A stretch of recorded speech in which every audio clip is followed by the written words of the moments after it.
Hey guys, thanks for clicking the button. I really appreciate you. Please like us. Please share this. And if you have not subscribed, please do. Today I had a really fun, very timely conversation with Melissa Glaze with Danberry Realty. We talked about like selling your home, the preparation for that, the process. You know, we never thought we'd see in Toledo what's been happening with people actually outbidding. We were talking about 32 offers on one property, like stuff, just crazy stuff. But we talked a lot about all the process, and obviously in the spring in Toledo, we're having lots of people that are looking to make moves, top of the market. Very fun talk. She's got great energy and lots of insight with all of her experience. So please make sure you're sharing us, liking us, subscribing, and tell all your friends about us. Thanks a lot. Y'all ready for this? Welcome to the DeVerna podcast, where we talk about business, life, and how to win at both.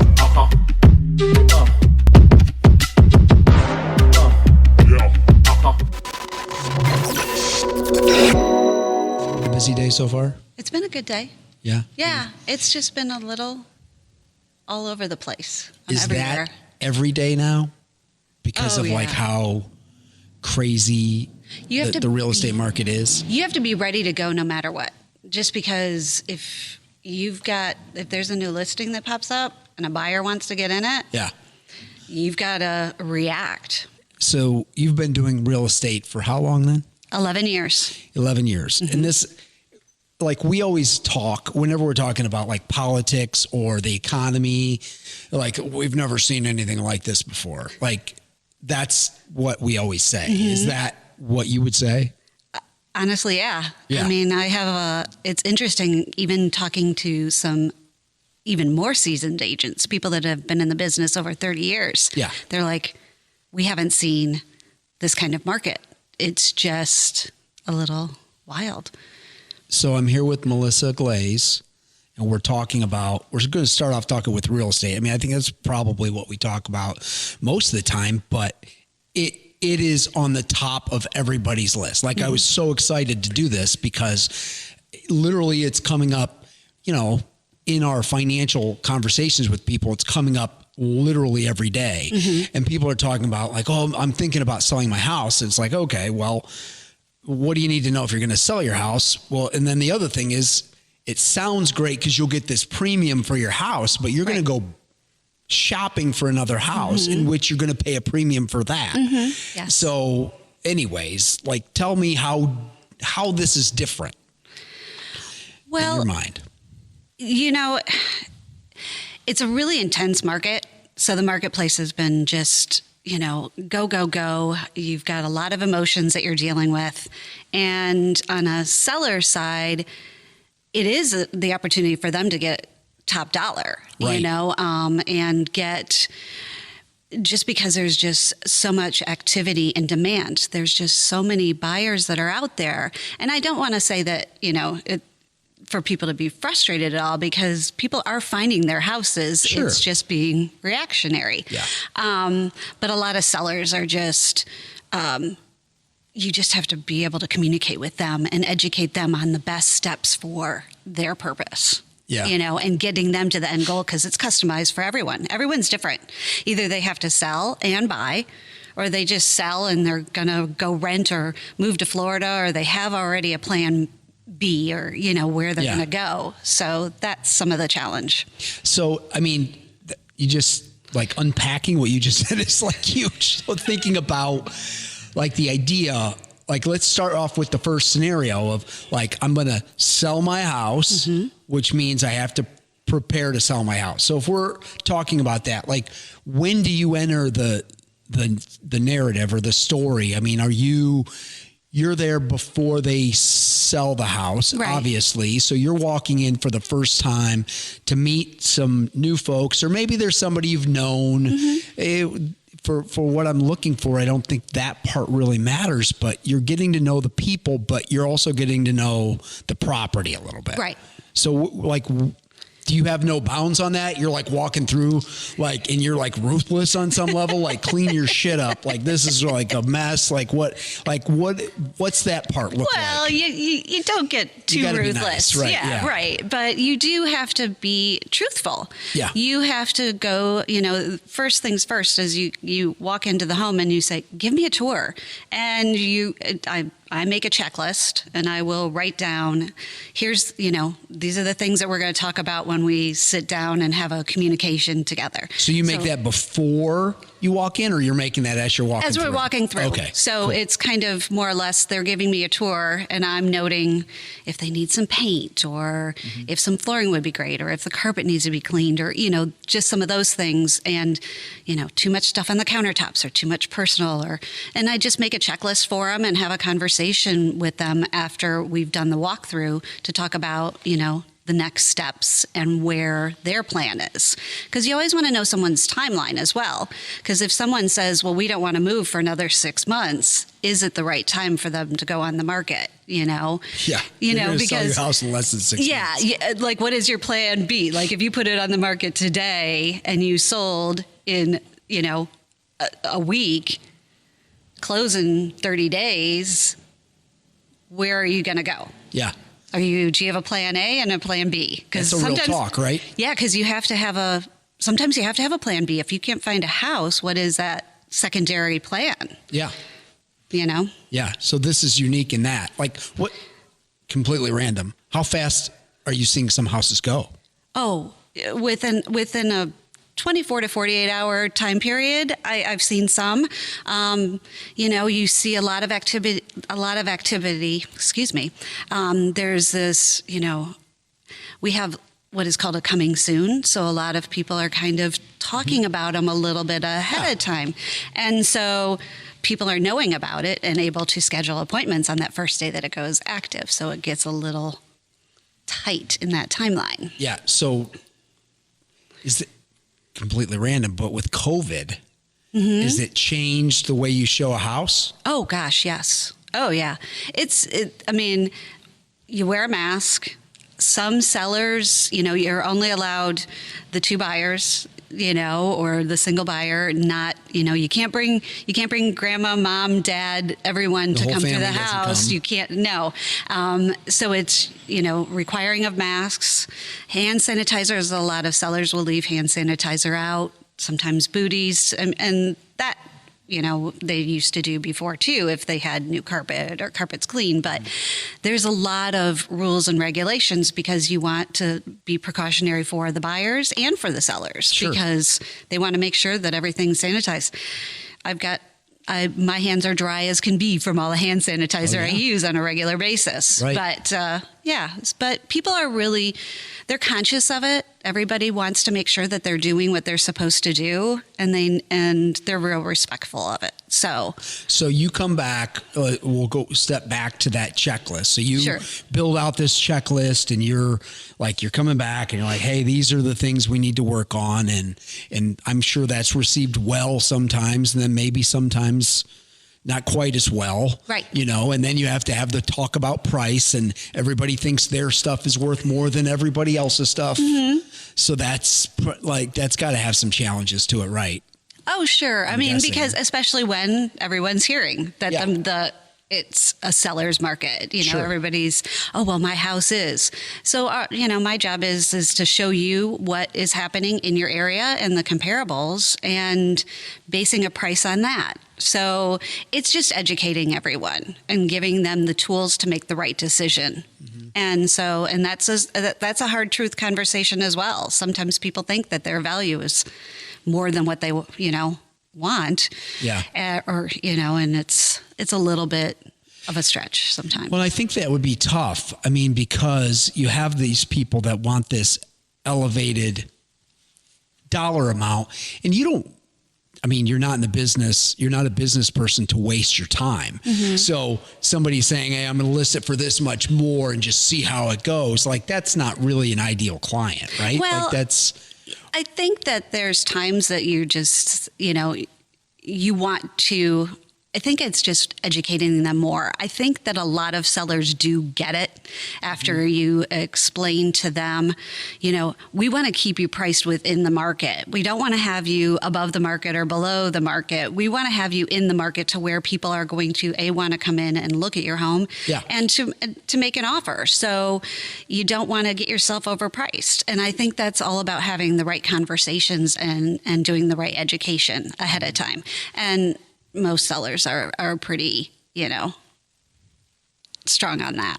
Yeah. Accepting of that. So you're listing out like maybe a couple points that might be on that checklist.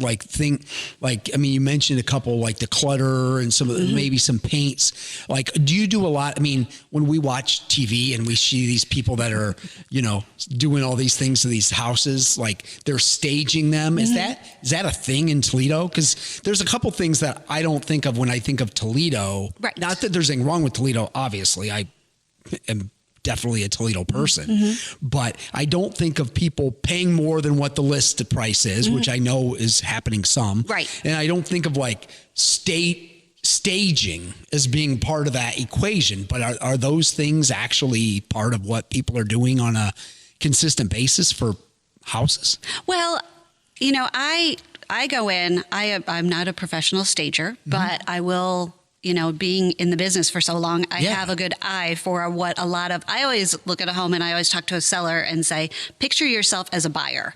Yeah. What would you see or changes that you would want to make to your own home to make it appealing for a buyer?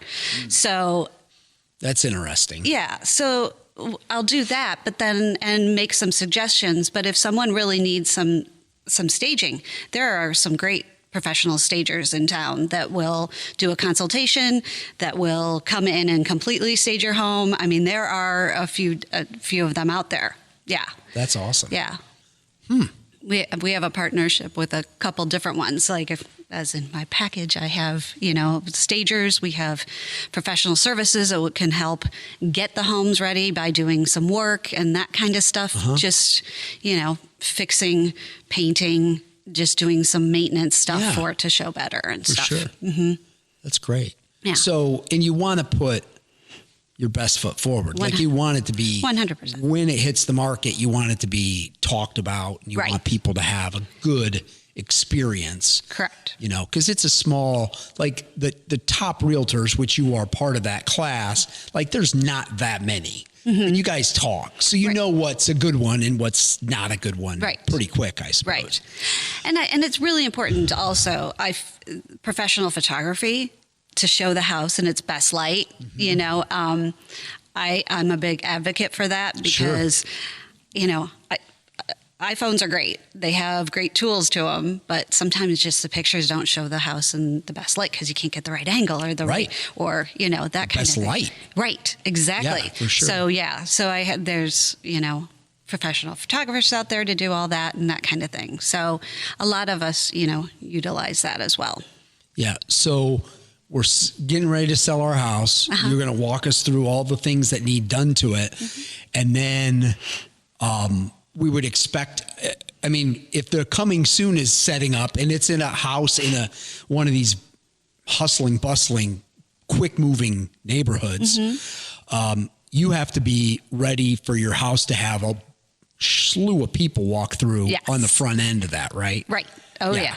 So, one of the things that I always tell people, and I say, this is not the guarantee, but I want to prepare you for the fact that, if we've got you priced right and you're in good condition and the pictures show in the best light, and you're in, a desired area or, price point or whatever, let's be ready.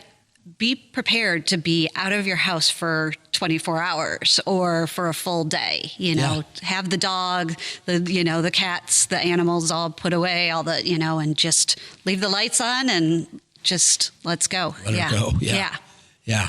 So they sell their house. So how far along? So one of the other things when I thought about, I have a couple close friends that do the real estate thing, and it seemed like they were always used to be getting these random, I call it random, but I always think of the neighbor that's curious about what their neighbor's house is like.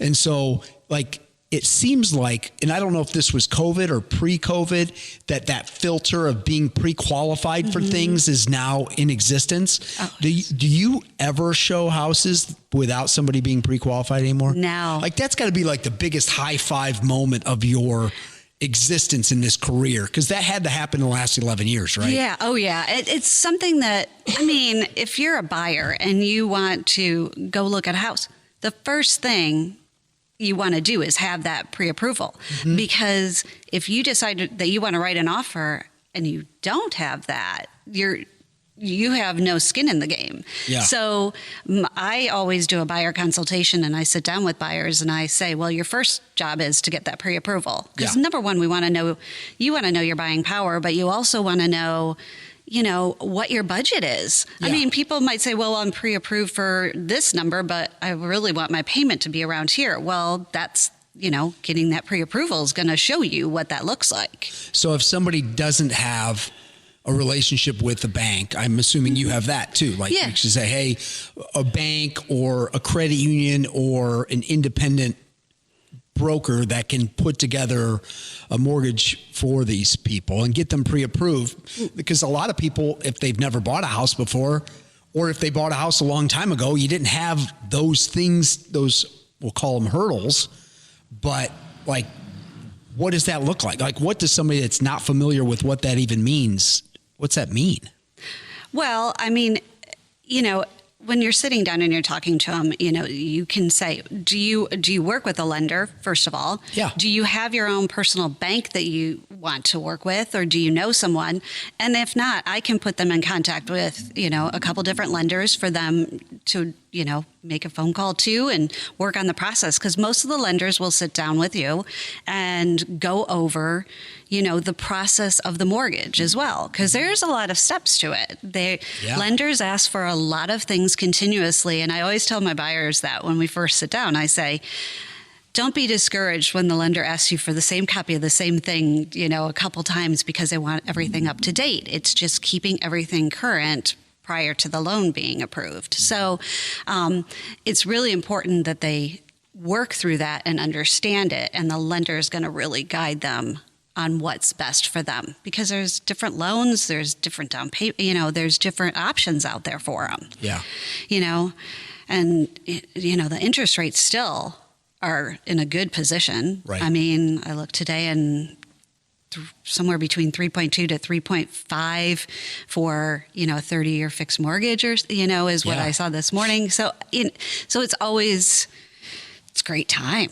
Yeah. So that's another thing that's added to this perfect storm, right? Like you've got people that have the ability to buy more house than they would have been able to buy, 10 years ago, significantly more because of interest rates.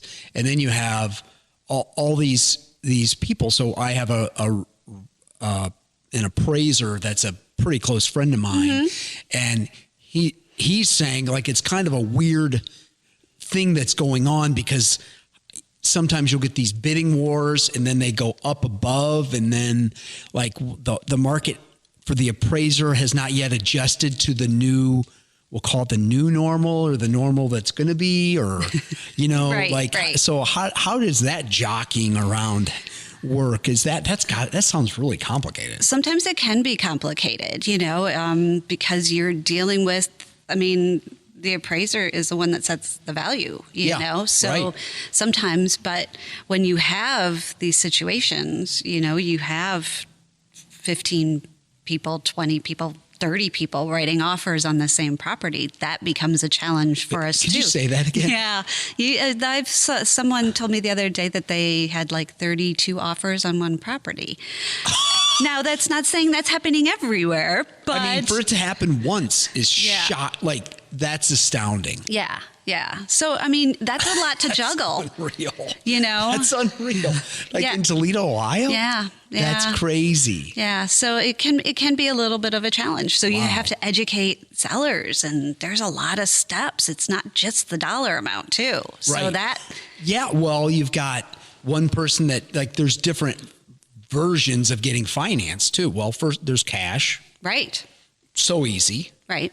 Then inspections, and then different ways of FHA and some of those other things that can complicate or simplify the process for the seller, right? Right. Yeah, there's contingencies that are all different. And, maybe for a seller, staying in the house a little longer might be something, or, for 30 days after closing, or, there's some things that may be more enticing. And that's part of our job, is to try to figure out what's going to put our buyers' best foot forward for a seller, and sometimes that can be a challenge. So it's working together to try to figure that all out, Yeah.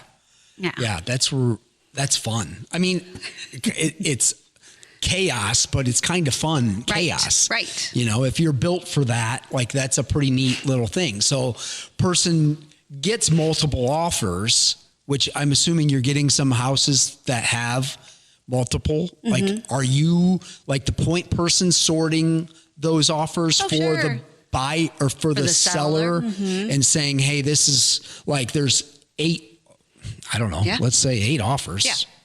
Like, you're organizing those 8 and establishing the differences between them. Yeah. You basically have to go through. It's part of your job I never would have even thought about as being part of your job. Oh, yeah. It's cool. One of the craziest challenges, because you're sitting there and you basically have a spreadsheet, where you're like, okay, here's all the contingencies, here's all the information.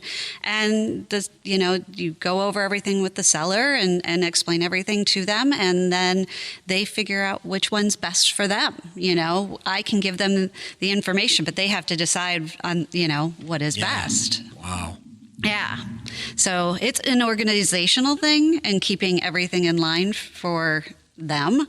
Yeah. And that's why, as a seller, you want to hire a professional realtor, because this is what I do as a full-time job. Right. And if you're going out on your own, you're like, we take the emotion out of it, because there is emotional tie. I mean, anybody and everybody is like, oh my gosh, this has been my home for 20 years. Yeah. So we want to take some of that away and help them make an educated decision and what's best for them. Yeah. Yeah. That's good. And then to be able to walk them through and set expectations for the process, because the banking process, depending upon the bank, credit union, or whoever's writing that stuff can be frustrating too, right? Like, that can be disappointing at times. Yeah. And as an agent, that's the part where you have to educate everyone. My job is to keep everything in line and be in communication with buyer's agent or listing agent, and talking to the lender we all have to work together for the end goal, because in the end, they want to sell and a buyer wants to buy and they're excited about it. So, that's the best part about it, is when it all comes together and you get to the closing table, So if we're still in the thinking about selling the house stage, like, what would be the things that I should start thinking about? And when is the point to reach out to Melissa and say, hey, it's time for us to have a talk? Right. Like, because I'm guessing season wise, like, the weather's starting to turn and we're starting to see the sun again, which is nice. Right. But it also inspires movement, right? Like, nobody really wants to move the week of Christmas. No. There's snow on the ground and it's crappy. Right. So we're in the spring market. I mean, this is the spring market, and this is when people are really thinking about it. There's a lot of people out there, the NAR chief economist, Lawrence Yun, also just stated, okay, there's stimulus coming out. There's the vaccine is, coming to light. And I think that there's more activity and more just positive, and the housing market is solid. So, so you've got to, right now is a great time to sell, it's just. But there's more buyers than there are houses to buy, right? Is that kind of, so if you're going to sell, it's a great time. Expect to, if your house is in a good place, expect to have some big decisions as to who you're selling the house to. If you're on now we flip to the other side of the script, we're a buyer. like that's a very nerve-wracking situation because you may only get one shot. Right. So how does somebody prepare themselves for the buying opportunity? Well, with that, and what would they kind of be signing up for? well, yeah, and that can be somewhat of the challenge. And it's just, again, educating the buyer to say, you just want to make sure that you're putting your best foot forward. Like when I show someone, a house, I always say, okay, do you see yourself, if this house were gone tomorrow, how would you feel? Like that's great. That there's a lot of emotion to it. And so if they, they're like, okay, this is a house for us, then we have to strategize and we have to work on what's going to work for them. And what, and finding out more and having a conversation with a listing agent and saying what is really important to a seller, what is important to them, is it, do they need a little bit more time? What is, what's their status? And sometimes, as long as we're good communicators, people will, share some information and or what they're allowed to share, obviously, because their duty is to, but, and then the buyer makes a decision and put their best foot forward, and just being, knowing what is going on and finding out, is there more offers or if there isn't any offers or what's, the seller's saying, are they going to, hold on, give 48 hours and let, a lot of people go through and then make a decision that way. It's really all about, there's just a lot of different components and a lot of questions to ask. Yeah.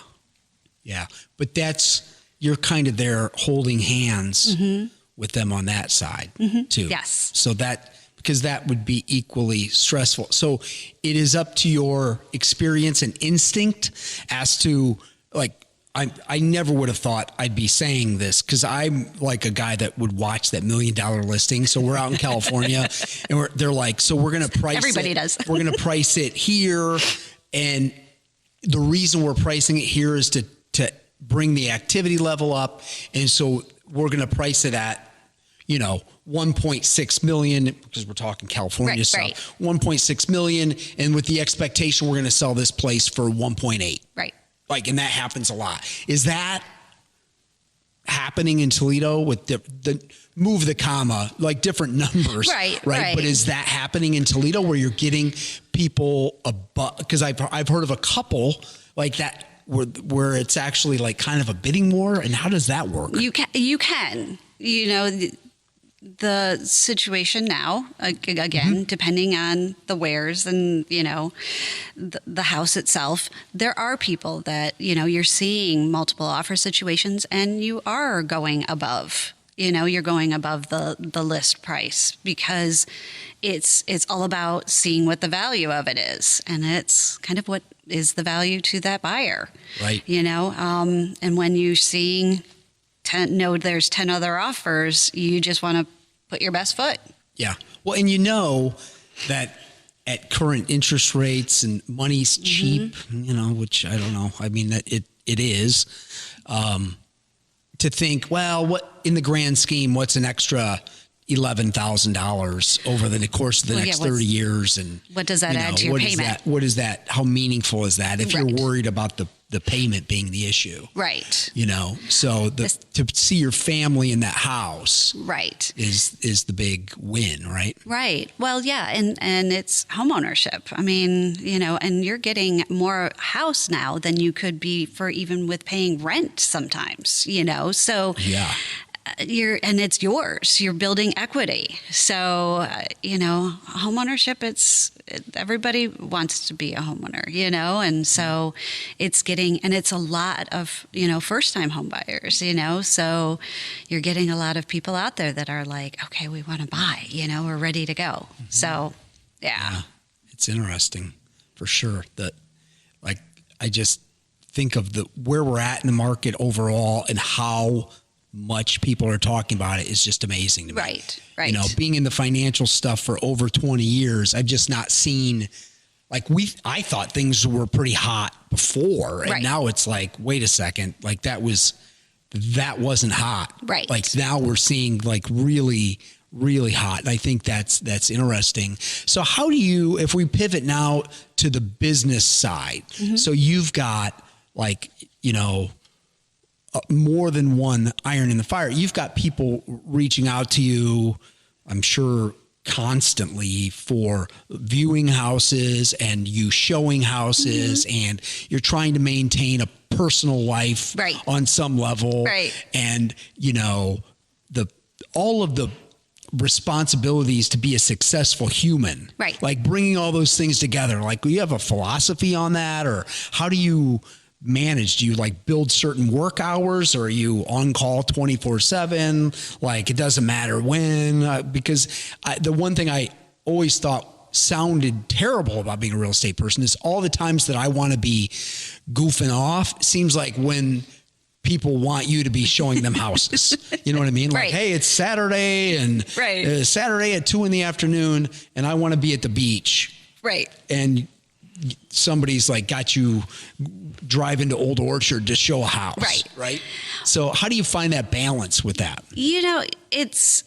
It takes time, especially, when you're first starting in the business. It's hard because you're like, okay, I got to go. And right now it's harder because you've got to be proactive for your buyers and sellers. So flexibility has to be a little bit more than the traditional. Yeah. But I still make sure that I make time. I try to set some limitations with sometimes. It doesn't always happen that way.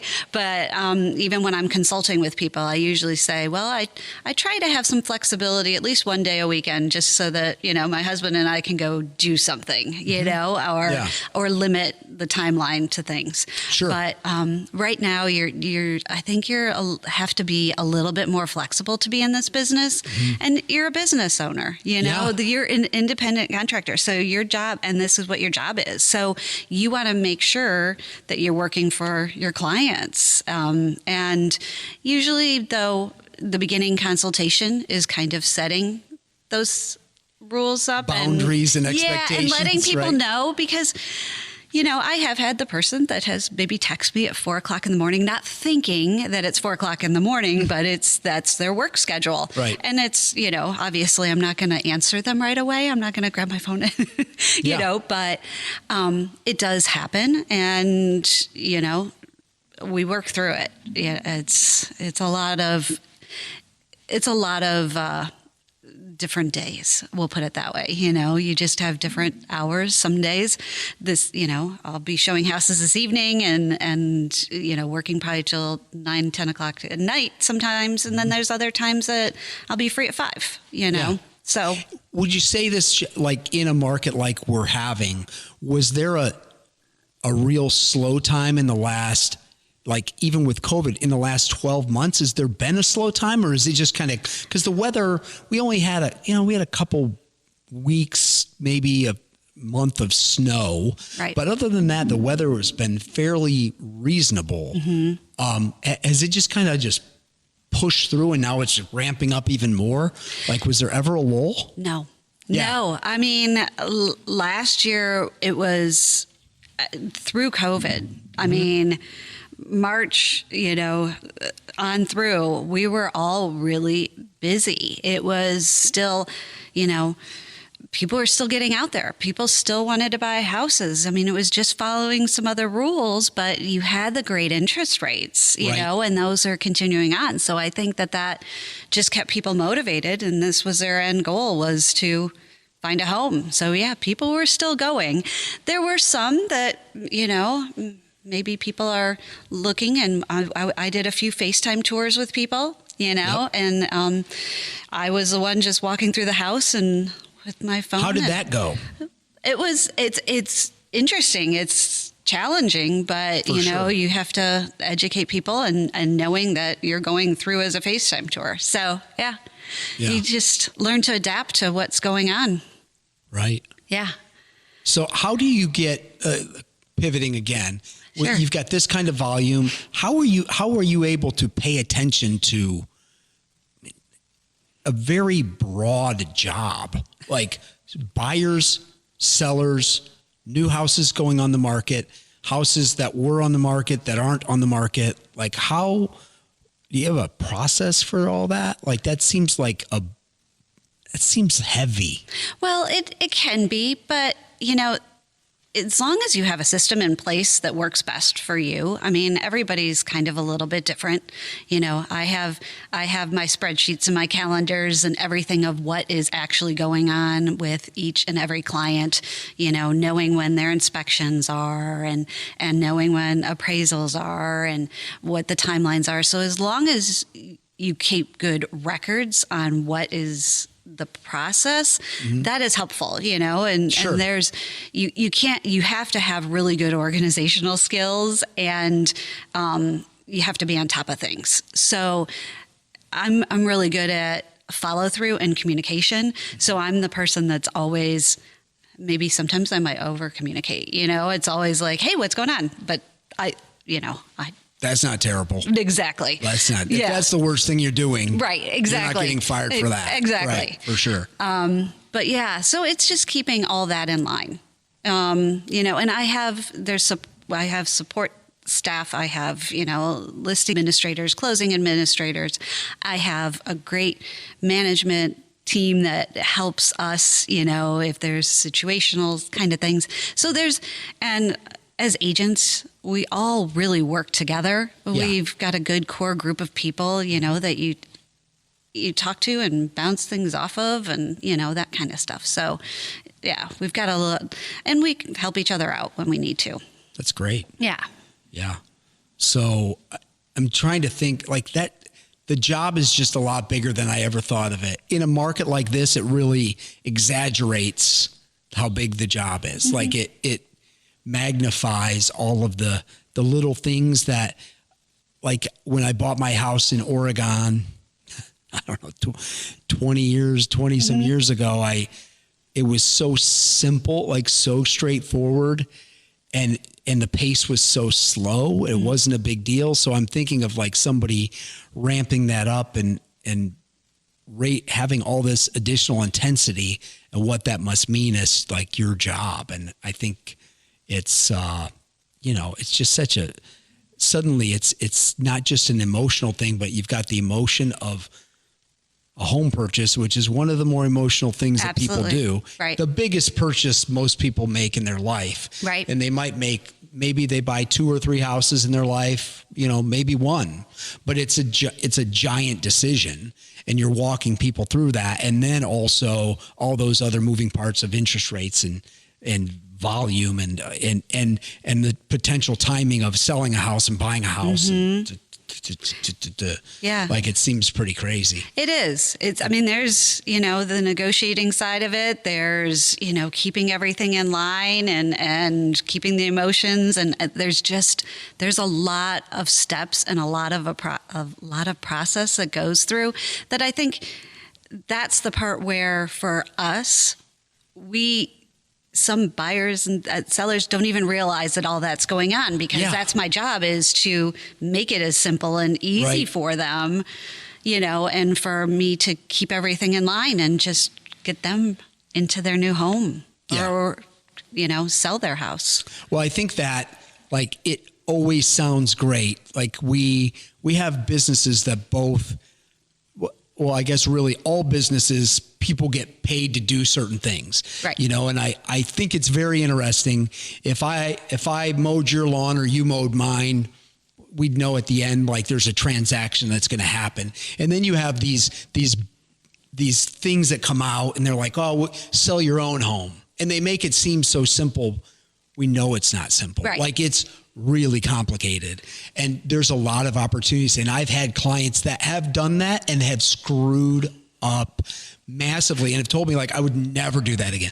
Like, let me tell you what went wrong. And, I'm not going to go into that, but it's massive. Like one of them was colossal. Oh boy. Misfire. Yeah. Because of, something that any real estate agent that is good at their job would have easily, this wouldn't have happened. Well, it's a big transaction. It's a huge transaction. And you're leaving a lot at risk. Yeah. And I think of that's a parallel we have. We have so many people that in the financial services are like, well, I don't know.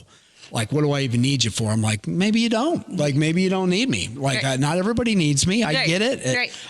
But there's a value there. Like the reason that people come to me at the tail end of their career oftentimes is to do all the math, figure things out. And I've walked hundreds of people into that retirement thing, just like you've walked hundreds of people through houses and that development. Right. I think there's a neat little parallel there. Big, important jobs, big, important decisions, and decisions that change. They really change the course of your life. Like it's a big, big thing. Right. Where your family's going to live and where you're going to kind of, put your flag, and that's how we're going. In your mind, with all the goings on right now, is there anything else that we should be talking about? Oh, we want to make sure that people have access to you and be able to get, hey, I really like some of the things she said. I'd like to meet with her. So we're going to put some information in here that people can reach out to you. But is there anything that we didn't really talk about that you think we should be hitting on, or as a passing note or at the end here we should throw out there? Oh gosh, I feel like we covered so much. We covered a lot of ground. And I think that it's just important for someone to have a conversation with, a realtor and finding more about what they can bring to your transaction. And you have to be comfortable with them. You have to know that they're looking out for you. So I that's one of the biggest things is hitting on, if, you make a connection and they're there to work for you, but you also have to work with them. So you have to be able to work together in getting to that next step and next level. Yeah. Because I think some people, it's very glamorized selling your house at the top of the market. But and we have this conversation again weekly with people who haven't thought of what happens next. Right. Like you should go out and look around and see, okay, so you don't want to live in your house. You want to live in another house. Like go see how much that house costs. Right. Because there's a big, I have a client that's building a house right now, and she told me how big the house was and how much she was paying for the house to be built. And I was astonished. Yeah.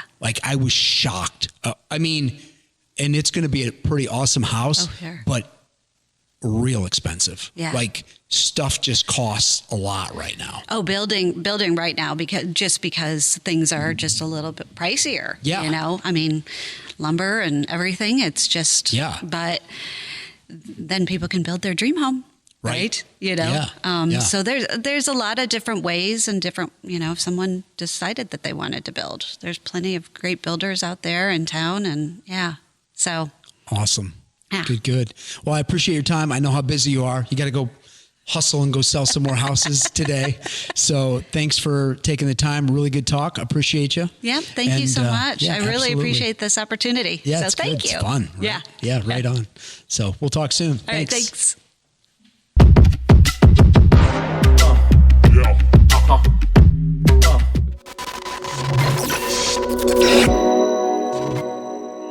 DeVerna offers products and services using the following business names: Creative Financial Partners, Insurance and Financial Services, Ameritas Investment Company, LLC, AIC, member FINRA, SIPC, Security Investments, Ameritas Advisory Services, AAS Investment Advisory Services, AIC and AAS are not affiliated with Creative Financial Partners. Products and services are limited to residents of states where the representative is registered. This is not an offer of securities in any jurisdiction, nor is it specifically directed to a resident of any jurisdiction. As with any security request and prospectus from a representative, read it carefully before you invest or send money. A representative will contact you to provide requested information. Representatives of AIC and AAS do not provide legal or tax advice. Please consult your tax advisor or attorney regarding the situation. Thanks for watching.